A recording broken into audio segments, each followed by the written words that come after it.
You know that feeling? That not of frustration or maybe just annoyance, disappointment even. Mm. It bubbles up when someone says something or does something you just didn't like, or when a situation refuses to go the way you really wanted it to, like waiting for that text that never shows up, hoping your boss finally sees the extra hours you're putting in, wishing the line at the supermarket would just move. Oh, yeah, I know exactly that feeling. It's super common, isn't it? That sense of being a bit, well, powerless, subject to whatever the world or the people in it decide to throw at you. Exactly. Powerless. And what if? Mm. What if that specific feeling, that frustration, isn't just, random irritation? What if it's actually pointing you towards something really fundamental Yeah. about where your power really is? What if, like, ultimately it's not about them at all, whoever them happens to be, but actually totally about you? Ah, now that is the perspective shift. It's powerful, almost a bit jarring, really. And it's right there in the source material we're diving into today. It's from the conclusion of a book. And the core message, it's incredibly direct. It basically says, if you still think other people are the problem, you've missed the point. Wow, okay, missed the point. Yeah. The simple truth, it argues, is you hold the power. And crucially, you have been the one giving it away. Giving it away. That phrase alone, that kind of hits home, doesn't it? Eh. And the source uses this really brilliant analogy to paint the picture. Yeah. It asks you to imagine yourself standing under this huge, constantly changing sky. Sometimes it's clear blue, other times it's full of clouds, maybe there's thunder rolling in. Right. And the analogy goes on to say you've probably spent so much time, so much energy trying to keep that sky clear, wishing the clouds away, praying it stays sunny forever. You've essentially been trying to control the weather. But the sky, well, like life, it just does what it does, right? It shifts, it brings sun, it brings rain, it brings storms, and it does all that completely separate from what you want or how hard you try to control it. And think about how much energy we actually pour into wishing that sky or those people or this situation, wishing it were different. It's a massive drain, a huge amount of energy. So, okay, in this deep dive, we're going to really try and unpack this whole idea from the source. How we maybe unconsciously just hand over our power, what that actually costs us living that way, and importantly, what reclaiming it really means. It's about, stopping that pointless effort to control the sky and instead stepping fully into what the source calls your let me era. Focusing fiercely on the only thing you actually can control, your own response, your own actions. Let's dive into that core idea then. The source is pretty blunt, as you said. Thinking others are the problem. Wrong place to look. The simple, maybe hard to swallow truth is, you've always had the power, but you've been, actively giving it away. And that sky analogy, it just captures it perfectly, I think. You've been trying to manage the external stuff, keep the sky clear, make the world and the people in it do what you want. But the sky, those people, those circumstances, they just are. They do what they do. But here's where the source suggests the real breakthrough comes, and this feels really key. The sky's beauty isn't only in the clear blue days. It's magnificent precisely because it's unpredictable. The drama of storm clouds, the way the sun breaks through after rain, that's part of it. And life's unpredictability is kind of the same, isn't it? Exactly. So the big insight isn't about figuring out how to change the weather, because you can't. You can't change other people fundamentally. You can't control things that are just uncontrollable.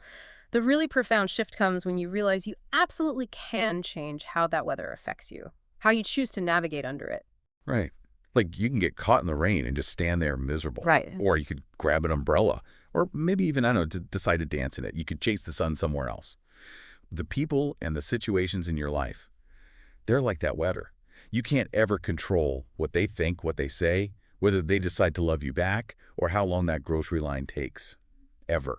And this brings us neatly to these two core concepts the source introduces: let them and let me. It argues that a lot of our frustration, our suffering, actually comes from not using these concepts effectively. Okay, let's break that down. Let them first. What does the source mean by not using let them, it sounds like? If you're not letting others just be who they are, letting them think what they think, do what they do, you're basically allowing their actions, their worries, their insecurities, their opinions, their weather, essentially. You're letting all that dictate your own internal state. letting it steal your peace. And the cost of doing that is huge. The source lists out so much wasted energy, All the brain space spent waiting for a text that might not even come. The energy poured into wanting your boss to finally give you that recognition, that constant low-level stress of just wanting people to like you, the frustration when friends or family don't get your unconventional choices, maybe a career change or something. It's all just energy spent resisting the reality of how other people are choosing to be. Resisting reality. That's a good way to put it. And then there's the other side. Let me. Yeah. Let me. Yeah. The source argues that if you don't actively use let me, if you don't give yourself permission to act, to try things, to show up fully well, you're leaving all the things you want in life completely up to chance, just kind of hoping the external weather will magically blow them your way. Mm. And the missed opportunities that stack up when you don't give yourself that let me permission, they're profound. The source gives some really powerful examples, things like not introducing yourself to someone who could turn out to be important, not going after that career path you secretly dream about, not writing that book you feel is inside you, not posting the creative thing you made because you're afraid of what people might think, not booking the trip your soul is crying out for, not saying the thing you need to say, not letting yourself love the person you were actually scared to love. Oh, that feels like the crushing cost of not using let Yeah. me. You're literally holding yourself back, robbing yourself of potential experiences, potential growth, essentially choosing to just stand still while life swirls around you, and the source implies you just can't afford to keep paying that price. Yeah, and it doesn't pull any punches when it comes to the common excuses, the reasons we tell ourselves why other people seem to get the things we want. Like, oh, well, they were born rich, or they're just naturally better looking, or their life was just easier, or they just got lucky. Right, the comparison game. And the source calls that basically a cop-out. It pushes back hard on that. It says, fundamentally, there's no real difference between you and those people you see achieving amazing things. They aren't inherently more special or deserving. What they have figured out, according to this perspective, is how to navigate the world without letting all that external weather derail their dreams. They learned to accept the weather, sure, but they kept their focus firmly on their internal compass, their own goals, their actions. They stopped waiting around for the world or other people to give them permission slips or validate them. They just got busy proving their worthiness to themselves. So it implies that every day you let that fear of what someone might think or stress about what someone else did stop you. Stop you from making that call or filling out that application or dedicating time to your own plan or just putting in the effort. You are the one holding yourself back. You're the one choosing to stand still.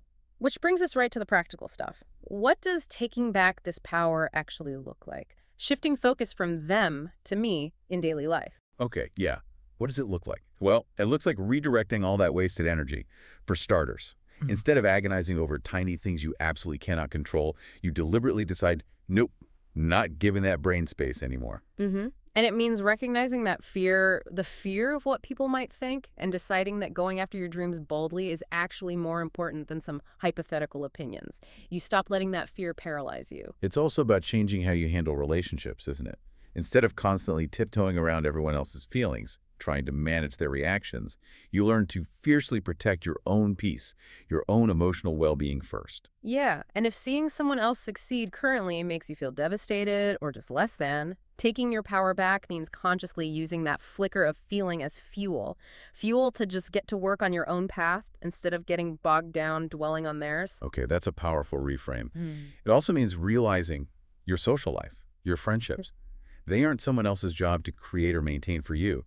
You take ownership. Yeah. You actively go out and build the amazing friendships you want.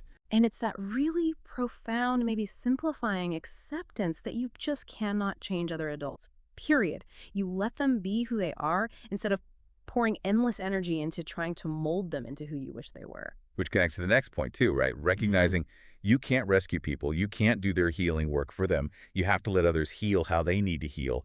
And you step out of that often draining dynamic. And maybe the most powerful one of all, it's about stopping that endless external search for love or validation, and instead consciously choosing the love you actually deserve, starting by giving it to yourself. Yeah, the common thread through all of these, it's shifting the focus, moving it away from the external, let them be who they are, and onto the internal, let me manage my response, my actions, my peace.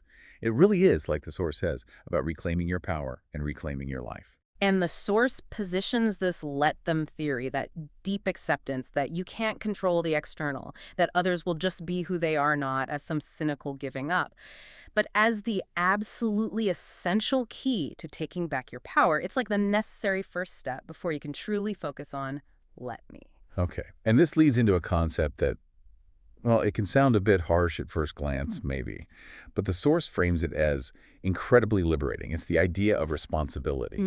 It states pretty unequivocally that you are solely responsible for your own happiness, your own energy levels, how you show up in the world each day, for doing the work on yourself, for defining what actually matters to you, for speaking your truth, and frankly, for paying for your own life. The source is crystal clear. Nobody owes you anything. And then it drops the line that really makes you stop and think.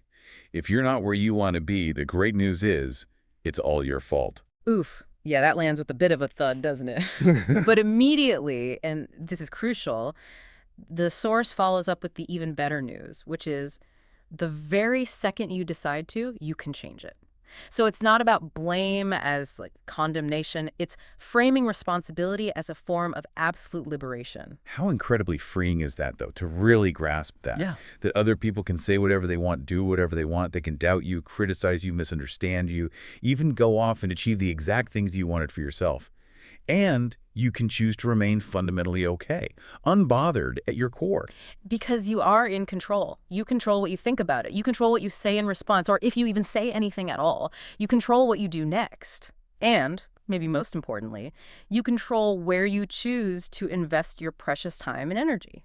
So taking back your power, it's deeply tied to embracing that responsibility, isn't it? It means demanding more from yourself. It means becoming laser focused on the things you can actually control, your effort, your attitude, your choices, and consciously pulling your energy back from the things you absolutely cannot. Let's go back to the sky one last time. The weather will change. Clouds are going to gather. Storms will definitely pass through. But you, and only you, decide how you navigate beneath that constantly shifting sky. You choose your response. You choose your actions. You choose how you live your life, regardless of the external conditions. The external stuff doesn't define you. You define yourself by how you choose to respond to it. Now, the source is realistic here. It acknowledges this isn't, easy. It's not like flipping a switch overnight. It's a conscious practice.